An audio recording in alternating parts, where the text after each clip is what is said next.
Welcome to Season 4 of Just Wanna Quilt.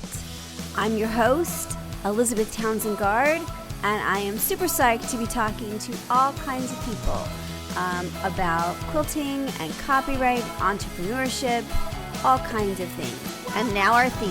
This is the moment we've been waiting for. No hesitation, oh, we're at the door. We can feel it, we're not stopping now. We were lost, but we finally found it. So today we're talking with Wendy Starn and Joel Sellers, two of my very, very favorite people. We talk about their life now and during COVID. Hi, I'm Joel Sellers, and I'm calling from New Orleans. And right now, I spend as much time as I can doing my quilting.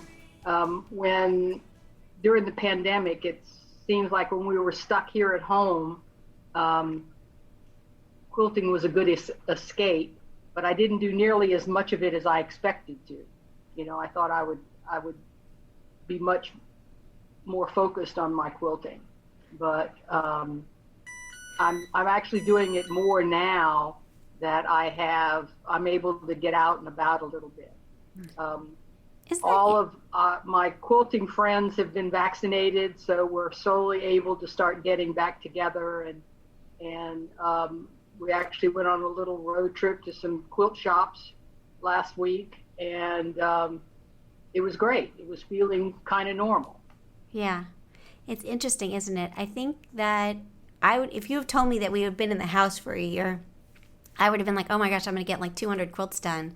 And that didn't happen. It was weird. No. I don't know why. I mean, besides the mask making. We made lots of masks. Yeah, a lot. With crazy things like that. Yeah. But it was still, it was just a kind of an introverted time, Yeah. And strangely, quilting is it's introverted. You spend a lot of quiet time by yourself, but it's also community based. And so it's interesting. I mean, I know communities went on and lots of people quilted, and I'm not saying that, but at least for me, I found it really hard to quilt when we were locked in. I don't know why. It wasn't an escape for me. So, People, pretty much everybody went through a phase where they couldn't do a whole lot because just the whole enormity of the situation hits you. Yeah. So I made a lot of quilts for a while. I also made one that has to do with the Black Lives Matter protest. And then for a while, for like 2 months, I had a dry spell on quilts. So I was making toys and dresses for my granddaughter because I was still sewing. And then, of course, being me, I never follow the pattern too accurately. I have to add things. So Wendy is the second voice you hear, and she is an incredible quilter who does traditional quilting, but a ton of art quilting. And so she's also here in Louisiana. Yeah. So, she may be the only 3-year-old with a dress that has dinosaurs and ruffles. I like that. I love that. Well, it's funny because Joel is totally willing to play, and we play all the time. And Joel would come to the house, and we did long arming. And because Joel wasn't able to, we moved one of the long arms to your house, so that because you were in quarantine. And then Wendy is, I think, your quilting and your artwork just knock my socks off every single time. Like your brain is like the most creative brain I've seen. I mean, it's just like the quilt that you made for the pandemic is just incredible. It was how we were feeling. I think that somehow you capture how so many are feeling. A lot of writing down quotes that I either read online or things that I heard. You'd see these people making up excuses on the web, and then like, why is it so hard to follow the rules? You drive on the right side of the road, don't you? Right. Yeah. Why is it so hard to wear a mask? Did you show up at Walmart with no pants? Right. The one that still gets me, even though we don't have to wear to masks are the ones where people's noses, like they can't, like that to me just, I don't know. Maybe it was the whole like, yeah. Why bother? Yes, and I got on people. We had somebody working at the house who had the nose down because they said, "Oh, I can't breathe." And I said, "Well, you're not coming in my house unless you put that over your nose." Good for you. So I guess, if you want to get paid, you're going to play by my rules in my house. Right. Good for you. Good Well, for you. yeah. I'm So, not getting this as some jerk. yeah, I agree. I totally agree. Especially early on when we Yeah. didn't, that was like really stressful. And if you have like pre-existing health conditions or compromised immune system, that it just looked like death. You know what I mean? It was like, you're okay with killing me, right? Like, you know what I mean? Or my family, like, there was this kind of, having been in New Orleans, a lot of places didn't get hit as fast and hard as we did, but we were in that early phase where people still didn't, remember when we were wiping down our groceries because we didn't know how it was transmitted, and like some people were keeping packages outside for 24 hours. Like, it's hard to remember. It was crazy. Yeah? Yeah. And we still do my daughter is still big on hand sanitizer, but she always has been, just she's more now. But yeah, it's made life very difficult. Yeah. However, I finally got to go see my daughter for more than a little park outing this past week. And while I was there, she and my son-in-law went out, and it had been so long since they had a sitter and so many things are still indoor. They'd get out in the car and they'd be like, "Well, what do we do now?" We've got a sitter. We really want to go somewhere. So they went to Target and they went to the grocery store. Right. And, it was kind of funny. They really didn't know what to do with themselves having all this time all of a sudden. Yeah. It's great. It's really great. Yeah, yeah. Funny. Just being and during the pandemic, if we would get too claustrophobic, it would be like, okay, if we get in the car and we leave the windows up and we don't stop anywhere and we just ride around, it's okay. So Right. we could get in the car and kind of ride around just to know that there was still a world out there. But it was so eerie because there were times when there were like no cars on the road. And, So I walk in my neighborhood every day, and there's not that many people on the sidewalk. You can cross the street and avoid them. Yeah. So I can tell you who has the nicest roses and how many kittens are at the other house. And, some of the names of the dogs and cats, I know them all. I don't know the people, but I know the animals. That's very sweet. Well, I remember the pictures. Sorry. Oh, go ahead. No, I just remember the pictures of LA. I was in LA for a decade, and the no cars, that sort of, like, it looks so apocalyptic. It was just. it really does. LA with no cars, my goodness. Yeah, people were like, "This is the best time to drive, but there's no place to go." Exactly. That's just what it is. Exactly. Okay, so this is our 4th season. I'm super excited. Season 3 was weird because it was like COVID season where it was like just weird, but we're back on track. For those that are just sort of falling into us or sort of see this, what is Just Wanna Quilt? And I often refer to the Quilting Army. What is the Quilting Army? Can we help them understand sort of if this is their first episode that they're listening to, what have they stumbled into? Like a silence.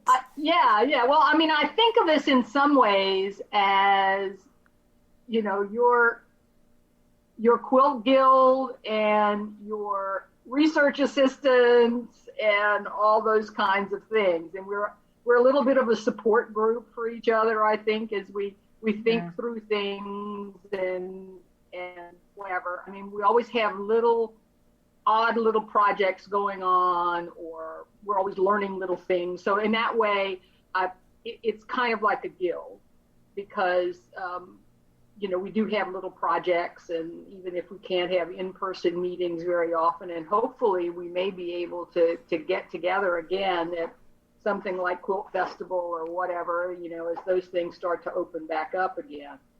But I mean, I feel like I know so many of the people that we see on our Facebook page and that kind of thing, and of course you know them so much better, but just the,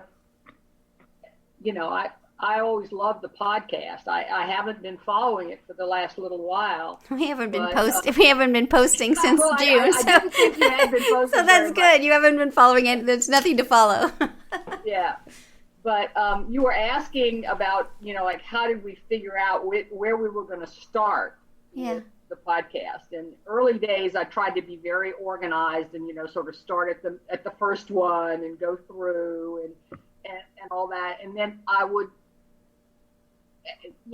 as there were times when it was something like, this is not my favorite thing, so I'm just going to go to the next one. Or I might skip through some stuff. Or if I had heard you talk about, oh, listen, I had a great, we've got a great interview with so-and-so, I might, skip to that one and make sure that I listen to that particular interview. Yeah. But it's, I enjoy meeting all those people that, and it's a completely different, the Just Wanna Quilt focus, because it has the research focus and it talks about copyright and a lot of those kind of, in the creative process, is very different from the traditional guild, or the what quilters talk about a good bit of the time. It may be more common, Wendy, among artists and fiber artists and that kind of thing, but I'm a very pedestrian sort of quilter, so it wasn't, I mean, I knew about copyright. I knew that, you don't steal people's intellectual property and that kind of thing. And I think I always had been, I wasn't one to copy patterns and hand them around and, that kind of thing. So it wasn't a hard discipline for me to follow. Yeah. Oh, copyright comes up. I mean, I've been on the quilt art list for probably, oh my gosh, maybe 10, 15 years now, and it's just a little internet list. It started out on Prodigy, which tells you how old it was. But, it's like the Great C discussion comes up about once every year, and then everybody gets into copyright again and has big arguments and whatnot. But it comes up on every group I'm in at some point. Yeah, it's really interesting. Group that comes up on them too. Well, and Wendy's been part of, I wrote a book called Just Wanna Create, Copyright and Fair Use Strategies. And then we had a copyright camp in July of last year, which we kind of just kept going. And now we're in this kind of apprentice program so that people can, this really lovely group that Wendy's included on, can then kind of also go out and talk about copyright and trunk shows and things like that, which we did during lockdown. So yeah, I mean, Wendy, both of you have been there from almost the beginning of this ridiculous project, and I feel like it goes in lots of different directions. For art quilters like Wendy, I think copyright is so very important because it gives you more freedom and structure of really what resources you can use and how to think about copyright. So that I think it's, people always think about copyright as like something separate. But I think it's really integral to the design and creative process, just in general. I don't know if you have thoughts about that. Well, the one behind me is fair use, almost entirely fair use. I mean, you have to look at reference photos to do stuff like that. Yeah. There's just no way around it. And it doesn't come out like the photo, but you have to use a reference photo. And yes, that particular image is copyright, but Mother Nature is not. Yeah, love it. So you kind of use it and then go in your own direction, but you have to start somewhere, and you have to, if you want it accurate, you got to look at something. Yeah. And if you can't find one of these to conveniently photograph, you kind of have to depend on reference photos. Yeah. Which people have been doing since photos. Since, yeah. the school where I went to graduate school had a photo library where they were all mounted on cardstock and you could check them out to use for, creating artwork. You couldn't write on them or anything, but you could check them out and take them back to your dorm and look at them and work from there. Very cool. Interesting. All right, summer plans. Do you have summer plans? How are you feeling about the world now? We're going on adventure a little bit, getting out of the house. I was saying before, I am giving up grocery shopping, though, I have to say. Like, there's no way I'm going back to that. That was just dumb. Like, for me, personally. A lot of people like grocery shopping, but for me, I just feel like it's just, I love that it comes to the house. Yeah, I think the whole delivery thing is something that people have discovered, and people are going to be using it a whole heck of a lot more than they ever did before. It started before with the Grubhub in those places. Yeah. It had already started. Yeah. But I don't think it had been anything to the extent that it is now, do you? No, and I don't know. I feel like I felt like it was an indulgence before, like having your groceries delivered. Like, I don't know. I still feel that way about like having the house cleaned. Like, I think it's like go get your own groceries. But now, like, we had 3 different shops. We have 3 different places delivering groceries the same day. It's like I want this from that place and that from that place, and like I'm done. It all shows up within, Yep. That's why not? Why Yeah, not? seriously. We've got things to do. Exactly. Well, they do it better. I mean, sometimes weird things come, but that's kind of the fun of it too, You're like, whoa, I didn't order that, but that's kind of cool. So, okay, sure. I don't know. So Figure out what to do with it. exactly. So your plans now as things are opening up. I know Wendy saw the grandkid. Anything else and thoughts about sort of the world opening up and thinking about that? I've got 4 tops to quilt and 2 more that are almost done. So, yeah. Yeah. 2 pairs of pants that I'm supposed to be making because I can't find them in the store. We'll see if they get done. Yeah. I feel that way. Yeah, I got a huge to-do list, and I tried that trick of listing all my works in progress and all that. On Post-its? Yeah. Yeah, how did I failed. How did you do? Well, I mean, I've got the list, but things keep getting added and jumping the queue. That's true. And I decided just to encourage myself, I put another little section on the wall that was like completed. There's like one lonely thing. I like that. Completed one. I like that. So anyway, something's going to move from one stage to another. My daughter's stickies. Been very, very good. What was What's that? that, Wendy? Oh, my daughter's always been very, very organized, and she uses the Quilters planner, and it has like a checkbox for every stage. Did you buy the fabric? Did you cut it? And she uses a highlighter. She marks, but she got a lot done during the pandemic. She had a little bit of time where she wasn't feeling her sojo, but after that, she made a lot of stuff. Interesting. That's her nap time, quiet time. That's nice. Get away from the kid time. Right, escape. Yes. Yeah. I made a lot of LGBT flag quilts because they were really simple, super simple. But I also realized, like, my quilting was really about, my dad lived with us for 11 years and passed in 2019, and it was my escape. And once he was gone, he lived with us for 11 years. He was totally lovely, but super needy and wanted things constantly. So I couldn't hear him when I was in the quilting studio upstairs quilting. And so it was like an escape. And I realized, like, once he wasn't here, I didn't need the escape. So I wasn't quilting as much. I don't know what that says about me. I think I'm a very bad person, but I was getting a lot more done when I was avoiding making the 7th sandwich of the day. That I was like, in my place. I don't know. Anyway, I don't know. Well, It's a sanity saver. it is. I think so too. I know. I think it really is. Yeah.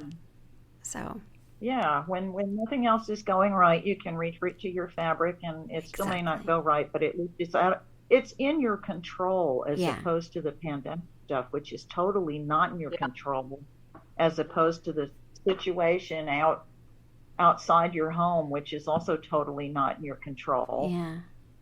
So interesting. So, Well, it's something. sorry, go ahead. Sorry.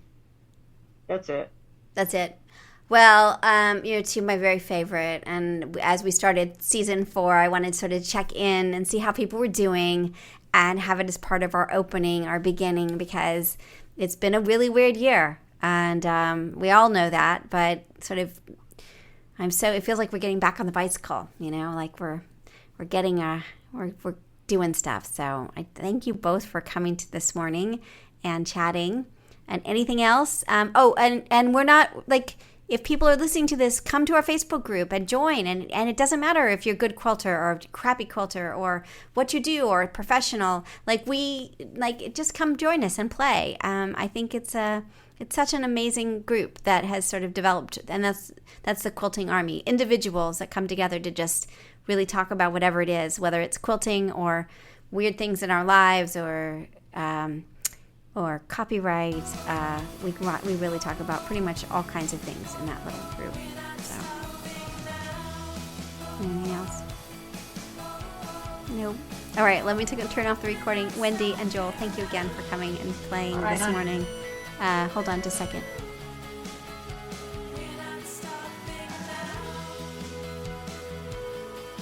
So you've been listening to season 4 of Just Wanna Quilt. I'm Elizabeth. I'm a law professor at Tulane University Law School, and I just want to quilt. I hope you have a great day, and come join us. Join the Facebook group. We're on TikTok now and sometimes on Instagram, but come play. We'd love to get to know you.